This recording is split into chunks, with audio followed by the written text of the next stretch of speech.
I was diagnosed with breast cancer 19 years ago.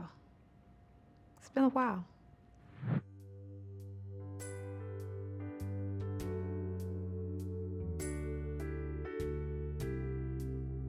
I had 2 children at that time. My son was 2 and my daughter was 5. The first thought was that my children are never gonna remember their mom because they're so young. Because of course, when I heard I had breast cancer, I automatically thought I was gonna die. And I decided I had to do something right then to be sure that my children remembered they had a mom and that they remembered all the wonderful things that had happened in their lives. So I started journaling because I want them to know what was going on when they started walking and all of those kinds of things. But it really turned out that that was the biggest blessing for me, because just by reflecting on what happened during the day and being able to look back on the progress that I was making, the days that I was teary, and then seeing that I had many more days that were joyous and happy, it just really made that whole journaling thing therapy for me. When I was 18 years old, I first found a lump in my breast. So I've always lived with that notion of something being kind of maybe wrong with my breast, but I was comfortable with it because it was so long ago, and twice it had happened. I had surgery when I was 18 and when I was 19 to remove benign tumors, and they always said I just happen to be one of those women that get tumors, but no big deal. When I felt another lump in my breast, and I was in my 30s, and I went to the doctor and they said, oh, another one of those tumors, and they knew my history that I had had those when I was a teenager. And the doctor said, from the way this feels, it's probably just another one of those benign tumors, but come back in and let us, test the tissue, and do the drain, the needle drain.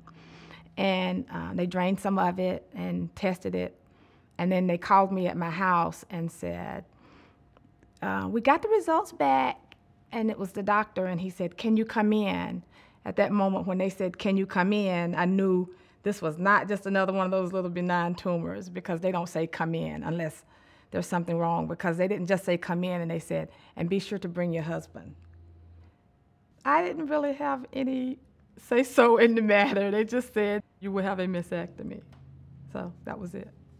Actually, I did ask them to remove both because I was so freaking out over it. It was like, okay, is there any chance that the other one might have it? And they said, no chance. Your other one looks just fine. And I said, but I want to just take both of them off anyway, and he wouldn't do it. After spending about a week in a hospital, you just don't want to go back. And my doctor asked me then if I wanted to start the whole process of doing reconstruction surgery, and I said, no, thank you. Just let me go home.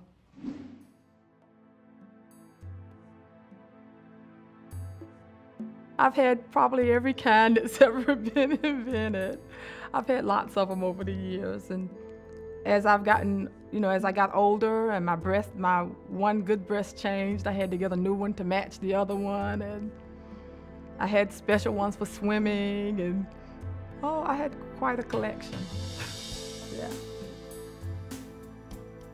I got more and more frustrated. Like, I would have occasions that I'd have to go to formal events, and I found myself spending hours trying to find the right dress or the right blouse or whatever that I would feel comfortable, because there was always that self-consciousness about somebody being able to see that I have on a prosthesis.